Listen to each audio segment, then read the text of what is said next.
La Universidad de Monterrey, el Poder Judicial del Estado y la Fiscalía General de Justicia de Nuevo León presentan Vínculo Jurídico, la ley y la vida cotidiana. Comenzamos. Sean todos bienvenidos a esta nueva sesión de Vínculo Jurídico, este programa que, como ya lo escucharon en la introducción, es un esfuerzo conjunto entre la Universidad de Monterrey, el Poder Judicial del Estado y también la Fiscalía General de Justicia del Estado de Nuevo León, aquí en la señal del 90.5 Radio UDEM, en la cual pues estamos muy contentos de compartir con ustedes noticias, datos, información, temas que tienen que ver con la Procuración y Administración de Justicia en el Estado y también otras modalidades del ámbito del derecho, así como temas que tienen que se relacionan, pero que tienen que ver, que se relacionan con estas pues actividades esenciales del Estado. Soy Mauro Zacarías Casimiro, me da mucho gusto que estén con nosotros. El día de hoy tenemos a una invitada ya conocida por todos ustedes del programa, la licenciada Rocío Rodríguez Robles, quien es psicóloga de la Unidad de Desarrollo Humano, encargada de esta importante función dentro de la Fiscalía General de Justicia del Estado de Nuevo León, que lo que busca es al interior de la Fiscalía General de Justicia, pues ofrecer estas reflexiones, esta introspección a los funcionarios de la Fiscalía, porque recuerden ustedes que en la Fiscalía pues se tocan temas directos con el ciudadano, derivados de los delitos y de muchísimas cosas que sufren con ellos, y por ello pues también hay que brindarles esta atención psicológica integral. Muchas gracias, licenciada Rocío, por acompañarnos. No, al contrario, muchas gracias por la invitación y hola a todos, es un gusto estar nuevamente aquí con ustedes. Muchas gracias. Y bueno, el tema que vamos a tratar el día de hoy es el tema del duelo. El duelo que es pues un proceso, ahorita nos va a explicar la licenciada realmente qué es el duelo, pero yo lo entiendo como un proceso en el cual pues resarcimos nuestras heridas por la pérdida, por estas situaciones que tienen que ver con pues cuando ya algo ha pasado, algo que nos ha causado pues a lo mejor algún tipo de trauma o de situación que no estábamos nosotros preparados para vivir. Y hay un proceso, ya me lo has explicado previamente la licenciada Rocío, en el cual sanamos, esa es la intención, para seguir adelante con nuestras vidas. ¿Por qué tratamos este tema en vínculo jurídico? Porque al final de cuentas el duelo es parte de la vida, es parte de lo que todos hacemos, y muchas veces cuando no se cierran los duelos también no se cierran los procedimientos jurídicos. Es algo muy interesante ese tema y ahorita lo vamos a relacionar. Entonces, licenciada Rocío, ¿qué es el duelo en sí para empezar esta charla? Sí, bueno, pues el duelo es quizá uno de los estados psicológicos más conocidos por todos nosotros. Muchas personas alguna vez han sufrido esto, o conocemos a alguien que lo ha pasado, lo ha atravesado, o que en este momento precisamente lo está viviendo. Y algo muy interesante, aunque no seamos psicólogos ni especialistas en este tema, muchas veces cuando somos muy intuitivos en ese nivel, podemos darnos cuenta cuando una persona está viviendo el duelo pues de una forma no muy sana, ¿no? Entonces, según mi experiencia clínica, pues el duelo sería esa respuesta emocional adaptativa. Es la respuesta que cada uno de nosotros tenemos, esa forma de llevarlo, esa forma de reaccionar ante una pérdida. Y bueno, y de esta manera, cuando alguien sufre una pérdida, la pérdida no tiene que ser, porque muchas veces relacionamos el duelo con el tema de la muerte, pero entiendo que el duelo es para cualquier tipo de pérdida que sea importante para nosotros. ¿Es correcto esto? Así es. Siempre que sufrimos una pérdida, ya sea por muerte, ¿no? O por la ruptura en alguna situación de nuestra vida, vamos a atravesar este proceso. Y hay que entender que el duelo es esa respuesta emocional que tenemos cada uno de nosotros ante la pérdida, pero lo que le llamamos luto, por ejemplo, es el proceso, cómo lo vamos a ir viviendo. Y para que podamos decir que entramos en un proceso de duelo, es necesario dos características importantes, o dos, digamos, requisitos, ¿no? El primero, que tiene que haber un vínculo emocional con esa persona que ha fallecido o con ese objeto, esa cosa, esa mascota, ¿no? Eso que hemos perdido, ¿no? Debe de haber un vínculo emocional importante. Y la segunda característica sería que esa pérdida sea algo para siempre o que nosotros percibimos como que es irreemplazable. Cuando nosotros reunimos esas dos características es cuando vamos a poder decir que entramos a un proceso de duelo por una pérdida. Claro, y bueno, cuando los ciudadanos, las ciudadanas tienen un divorcio o tienen una muerte en las herencias o, bueno, que están tratando el tema de una herencia, muchas veces en esos procedimientos o cuando hay un delito como de homicidio o algo por el estilo, o algún accidente que se provocó y que causó la muerte de alguna persona, el tema del duelo tiene que darse por completo, ¿verdad? Porque si no pues si no está uno sano, pues no va a poder sanar tampoco en el procedimiento judicial o en el procedimiento administrativo. Entonces, siempre hay que hacer acompañamiento, ¿no? De estas personas que están con esa pérdida y yo creo que eso es mucho más importante que incluso que lo legal, ¿no? Pero muchas veces olvidamos eso, ¿no lo cree usted? Sí, es importante, como estamos diciendo que es un proceso, pues va a atravesar por ciertas etapas. Es un sub y baja de emociones, de repente vamos a sentir que estamos más aliviados unos días, otros días nos va a pegar más fuerte esa pérdida. Pero sí es importante que no importa si la pérdida es de una persona, de una casa, por un divorcio, por la separación de una relación de pareja, vamos a atravesar estas etapas. La primera sería esa fase de negación, en la que decimos, no puede ser, a mí no me puede estar pasando esto no es realidad, ¿sí? Pasar a una segunda etapa en donde podemos sentir un poco de enojo, de ira, nos enojamos con el mundo, con Dios, con el universo, con los demás, con el juez, con el médico, es una ira. Es muy importante tener ese acompañamiento que tú mencionas, Lick, porque si no, esa ira la podemos lanzar hacia afuera, agredir, nos volvemos más agresivos, o hacia adentro de uno mismo. Si no sabemos qué hacer con esa ira, va hacia adentro de uno mismo y entonces empezamos a autodañarnos. No sé, hay gente que puede empezar a beber o fumar o no alimentarse, no cuidarse. Esa sería una segunda fase. Por eso siempre debe haber este acompañamiento, ya sea en una primera mano por los familiares, amigos, gente cercana a la persona que está viviendo este proceso. Pero en una segunda, nunca está de más el acompañamiento profesional de un psicólogo que tenga especialidad en estos temas, de un tanatólogo, puede ser de algún grupo de autoayuda para personas que viven diferentes tipos de pérdidas. Para pasar a una siguiente etapa, ¿no? De una forma más llevadera, que sería sentirse deprimido. Es una fase donde nos estancamos un poquito porque nos sentimos muy tristes, muy nostálgicos y necesitamos ese jalón, ¿no? De esa ayuda de un tercero para pasar a la cuarta fase, que sería negociación. Cuando yo ya más o menos digo, bueno, me voy a empezar a conciliar un poquito conmigo mismo primero y con la situación que estoy viviendo, sea cualquier tipo de estas pérdidas, ¿no?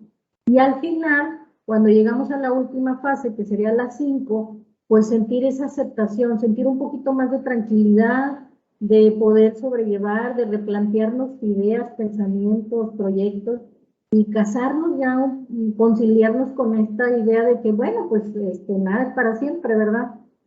Estas fases es importante también, quiero mencionarles, no necesariamente ocurren así como que en este orden tan cuadrado que acabo de mencionar. De repente vamos y venimos entre una etapa y otra, vamos y venimos, pero esto va a ser normal.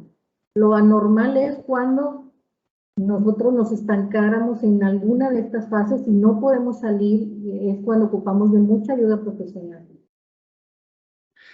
Ahorita yo comentaba hay algo que en estas etapas que usted ya amablemente nos mencionó con mucha claridad, es que estas etapas pues pueden unas tardarse más que otras o darse un proceso rápido. Depende mucho también de la resiliencia, ¿verdad? Que tengan las personas, de esta capacidad de superación y de llegar rápido a este tema de la aceptación.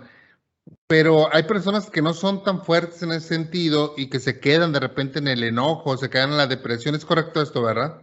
Totalmente. Todo esto proceso va a depender mucho de la relación que teníamos con la persona que hemos perdido o con ya sea por muerte o por una relación, por un divorcio, o con ese objeto de valor sentimental que hemos perdido también, o esa mascota, ¿no? Esa relación. Otro factor sería, pues, lo que ocasionó la pérdida, o mi edad, ¿no? Mi género, lo vamos a vivir de diferente manera también de acuerdo a mi personalidad. Como bien dices, Lick, pues algunos quizá tenemos herramientas psicológicas más fuertes, más fortalecidas y somos más resilientes que otros. ¿Qué quiere decir eso? Pues que somos capaces de salir ahora sí que del bache más fácilmente que otras personas con nuestros propios recursos. Hay quienes, desgraciadamente, no cuentan con estas herramientas tan fortalecidas, tan desarrolladas, o quizás sí las tienen, pero no saben cómo utilizarlo. Es donde intervenimos los profesionales de la salud, ¿no? Y aquí hablo de psicólogos, tanatólogos y estos grupos de ayuda que te menciono, para poder brindar ese apoyo. También va a depender mucho quién sale más pronto de este duelo o quién no, del apoyo de la gente que te rodea, ya sea familiares, amigos, compañeros de trabajo, jefes en el trabajo, los vecinos. Si un duelo acompañado, ¿no? Un duelo así rodeado de gente que nos estima, que nos aprecia, es más fácil sobrellevarlo que cuando nos encerramos, nos ensimismamos, nos encerramos en nosotros mismos y no permitimos esa ayuda. Podemos hasta este momento tener claro que el duelo es algo que necesariamente se va a presentar en nuestra vida, lo queramos o no, por alguna necesidad. La propia dinámica de la vida en ciertas etapas, puede ser en la niñez, juventud, o ya en la edad madura, nos va a traer pues este tipo de pérdidas, porque si necesariamente estás involucrado en esta sociedad y el ser humano es un animal social, pues de alguna manera va a sufrir una pérdida y hay que tener ese conocimiento. ¿Cuáles son lo que usted como profesional de la psicología y que atiende estos asuntos ve que es más difícil superar por sus pacientes? ¿Qué considera usted que le aplica usted más esfuerzo pues, en ayudarlos a superarlo o cada asunto es distinto? Bueno, volviendo a la premisa principal, ¿no? De que el duelo, pues, es por pérdida de una persona, un ser querido, por pérdida de alguna otra situación de nuestra vida, algo vivencial o alguna cosa. El duelo, los tres, o todas estas pérdidas, en todos vamos a atravesar las mismas etapas del duelo, las mismas. Pero, pues, indudablemente la más difícil de sobrellevar, la más complicada de sacar adelante, siempre va a ser la pérdida de un ser querido. Siempre. En mi experiencia profesional, pues son los casos que hemos recibido, y hemos recibido también casos en donde pues, son pérdidas por cuestiones de separación, de divorcio, ¿no? De cosas importantes para nuestra vida, pero la pérdida de un ser querido siempre va a ser la más complicada. Más si la muerte fue repentina. Claro, ahora, cuando hace poco yo estuve, usted sabe que, y se los comparto al público, las personas que trabajamos en el sistema de justicia, como la fiscalía, nos someten a pruebas de confianza, médicas, toxicológicas, económicas, etcétera. Hicieron un comentario en esas pruebas que estuve recientemente donde me decían algo que todavía ahorita traigo y que me hizo reflexionar mucho porque me decían, hablamos sobre el enojo, me decían qué tan enojo no era y cosas así. Y luego me explicaba la psicóloga, me decía, lo que pasa es que cuando una persona se enoja, sufre. O sea, el enojo es como sufrimiento. Si una persona se enoja o está enojada, está sufriendo realmente, o sea, porque ella es la que siente ese enojo. Y yo, bueno, eso fue un comentario que me hizo entre muchas cosas, pero yo me quedé con eso. Y cuando vemos el tema del proceso del enojo, la ira es una parte esencial de esta manifestación, es un sufrimiento como tal. Entonces yo he visto también muchas personas que les llaman, me parece que de forma despectiva, amargadas, que siempre están enojadas, ¿no? Que parece que siempre están enojadas. Entonces a mí me cae mucho el 20 de decir, me está sufriendo esa persona que siempre está enojada, que siempre está viendo el lado negativo, es porque realmente a lo mejor no ha superado algo Mejor se quedó en ese proceso de duelo y está sufriendo. No sé si usted comparte esto conmigo. Sí, ahí podríamos estar hablando, digo, si esto del enojo, la rabia se relaciona con el duelo, pues de un duelo que es no resuelto. ¿Sí? Tenemos, ¿qué son estos duelos? Que se vuelven patológicos, que nos quedamos ahí anclados, estancados. Yo les mencionaba ahorita, hace un momento, que una de las primeras sensaciones que aparece, pues es eso, ¿no? La rabia, y que puede dirigirse a uno mismo o hacia los demás. ¿Qué podemos hacer con eso? Una de las herramientas más valiosas, increíblemente, es la escritura. En terapia, si nosotros le decimos a la persona, al paciente, escribe, o sea, ten una libretita, un diario del enojo, le digo yo, en donde tú puedas escribir qué es lo que estás sintiendo, qué es lo que estás viviendo, cómo estás viviendo esta pérdida, o sea, qué te enoja tanto. A lo mejor me quedé con ganas de expresar algo a esa persona que ha fallecido o a esa persona que me abandonó, que yo siento que me dejó, ¿verdad? Porque estamos en una relación de pareja y cada quien se fue por su lado. Entonces, a lo mejor yo me quedé con muchas cosas dentro de mí y que sí, efectivamente, pues sufro yo, ¿verdad? El enojado, y también hago sufrir a terceras personas, porque pues soy insoportable, ¿no? De cierta manera para muchos siempre soy alguien un poco intratable, negativo, me perciben como alguien así, tal vez amargado, malhumorado, testudo, decimos aquí en el norte. Bueno, es que nosotros traemos mucha rabia ahí adentro por esa situación, porque nos sentimos impotentes, y escribir lo que siento,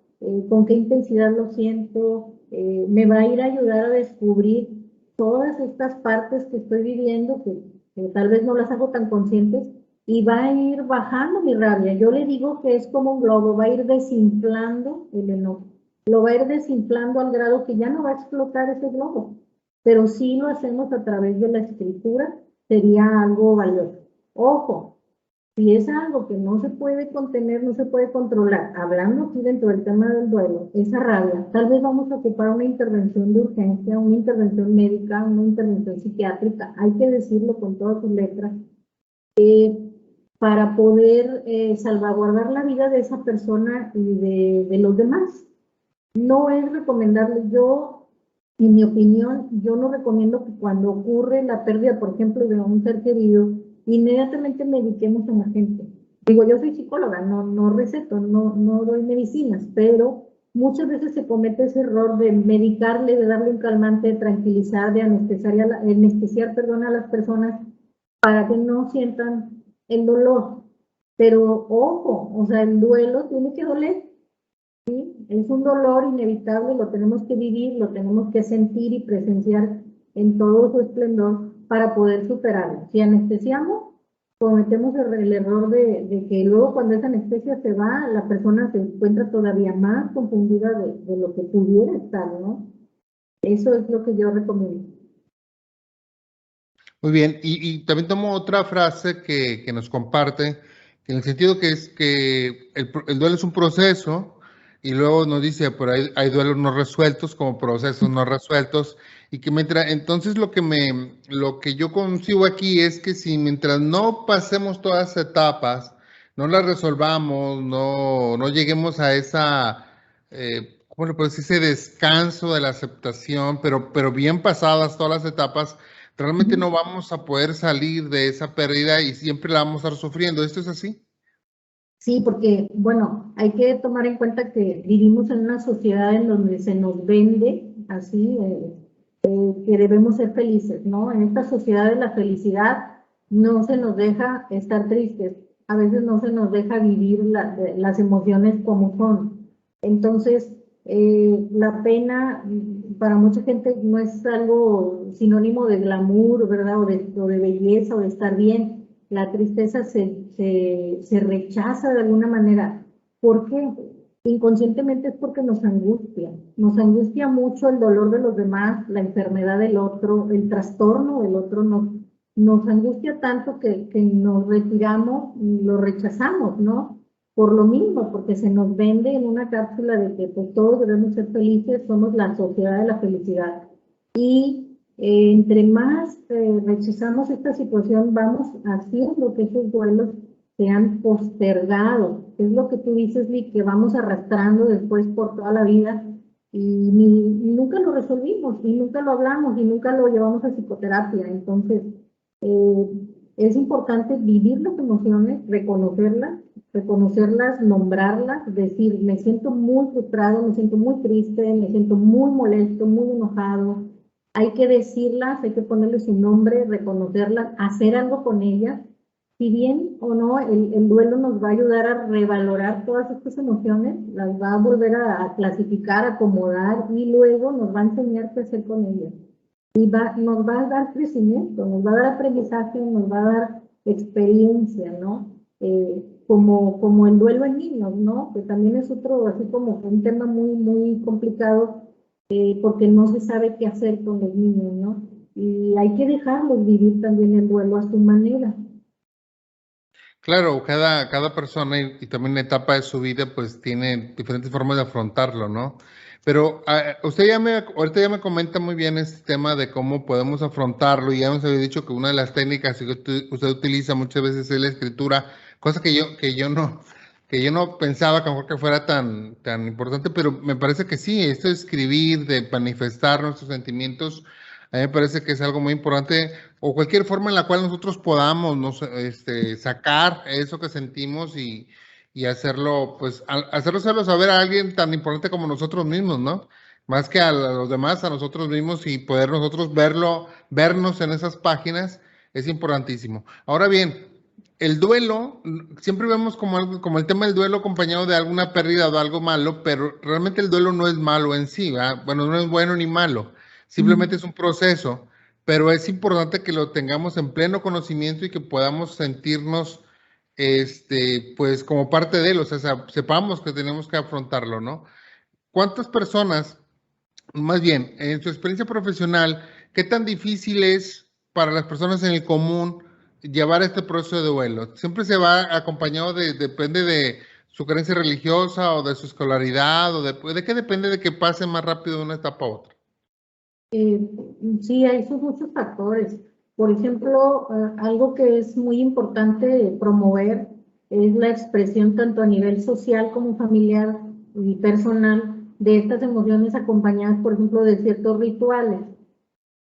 Es lo que yo decía en un principio, ¿no? El luto es el proceso de cómo yo voy a llevar esa pérdida. Entonces, dentro de ese proceso, pues sí es importante promover, aceptar, respetar los rituales que las personas pudieran realizar ante esa pérdida, ¿no? Uno puede escribir una carta, otro, por ejemplo, en el caso de una pérdida de una persona, cuando dices, bueno, pues voy a lanzar unos globos al cielo, voy a poner un altar, ahora no sé, en el Día de Muertos, que ya está muy próximo, bueno, pues yo voy a poner ahí una ofrenda, a lo mejor voy a tener un lugar especial para esa persona, o en el caso de que mucha gente, hablando de pérdidas de personas, decide quedarse, por ejemplo, con las cenizas, ¿no?, del ser querido. Eso hay que permitir que la persona viva todo ese proceso el tiempo que lo necesite. No podemos presionar a nuestros familiares o gente cercana de que salga rápido del duelo. Nosotros tenemos que dejar que viva su propio proceso. Esa frase de ya supéralo. No, pues déjalo, haga su propio proceso. Ajá. Hablando de esto que mencionas, Lick, de la religión, de la espiritualidad, pues el duelo y la pérdida también hacen que una persona pueda llegar a cuestionarse su fe, o caso contrario, no puede fortalecer la fe porque ahora tiene una nueva visión acerca del sentido de la vida, ¿no? Por eso es muy valioso hablar desde siempre, inclusive con nuestros hijos desde pequeños, de que así como es muy importante hacer cosas para vivir, voy a estudiar para vivir y trabajar y tener cosas, también es importante hablarles de la muerte. Como en nuestra cultura no se nos habla mucho de eso, salvo el día que hacemos esta celebración del Día de Muertos, pues por eso cuando sucede una pérdida es cuando sufrimos demasiado, porque no lo veíamos venir, ¿no? No lo veíamos cerca. Es lo que nos ha tomado por sorpresa y lo que más nos ha golpeado bajo en esta pandemia. Totalmente, o sea, el de que como no tenemos ese tema como algo cotidiano, algo que yo puedo hablar libremente con quien yo viva, ¿no? Oye, yo cuando muera quiero que pase esto, o que se haga esto con mis cenizas, o yo no quiero que me cremen, como por ejemplo este tema no se toca, ¿no? Incluso desde siempre, yo desde niña recuerdo que es un tema que se le saca la vuelta, ¿no? Cuando te llegaban a tocar la puerta de la casa, los vendedores de terrenos funerales, la gente no les quería abrir, o sea, yo recuerdo que no, ay no, o sea, toco madera, decían las mamás, las abuelas, ¿no? Porque es eso, lo negamos y lo negamos y lo negamos cuando es una realidad y como dices tú, y lo volvemos a repetir, es un proceso que todos en algún momento ya vivimos o vamos a vivir y es algo natural. Pues bueno, desafortunadamente el tiempo es muy cortito porque podríamos seguir hablando precisamente del tema que usted tocó hace poquito, del tema de la pandemia. Ahora que con esta pandemia que ha durado mucho tiempo, las personas han sufrido muchas pérdidas, sobre todo inesperadas, ¿no? No solamente personas que a lo mejor ya tenían enfermedades, sino gente muy joven que pues fue al hospital. Y lo peor es que fue al hospital y ya no pudieron entrar con ella y ya no lo pudieron ver ni despedirse, que también es una cuestión terrible. Pero creo que todo lo que nos ha comentado usted pues, nos deja una gran experiencia. No sé si quiere cerrar con algún tema en específico. Bueno, pues algo que podemos hacer si estamos cerca de una persona que está viviendo un duelo, pues sería de estar atento, ver qué necesita, estar presentes a través de una llamadita, de un mensaje, darle, a veces el dar esta jerga que usamos mucho de todo va a estar bien y yo sé lo que tú sientes, no es lo correcto. No es lo correcto, porque no, pues nosotros no estamos en el lugar de la persona que está viviendo la pérdida de cualquier tipo, ¿verdad? Entonces, lo más valioso que podemos hacer es estar cerca, es invitarle a tomar aire fresco, salir a caminar y dejar por ahí siempre un mensaje de hola, ¿cómo estás? ¿Todo bien? Buenos días, ¿no? Una llamadita para ver cómo estás, punto. Pero no meternos en ese rollo de, yo sé lo que estás sintiendo, yo sé cómo te sientes, eso no ayuda. Bueno, pues muchísimas gracias. Agradecemos mucho a la licenciada Rocío Rodríguez Robles. Ella es psicóloga encargada de la Unidad de Desarrollo Humano de la Fiscalía General de Justicia del Estado de Nuevo León, que pues ya como siempre nos ha acompañado para hablar muchos temas que tienen que ver con el tema de la psicología, muy valiosos para nosotros. Muchas gracias, licenciada, por habernos acompañado y sobre todo gracias a usted que hace posible este programa de Vínculo Jurídico. Nos vemos en la próxima sesión. Muchas gracias. Hasta luego.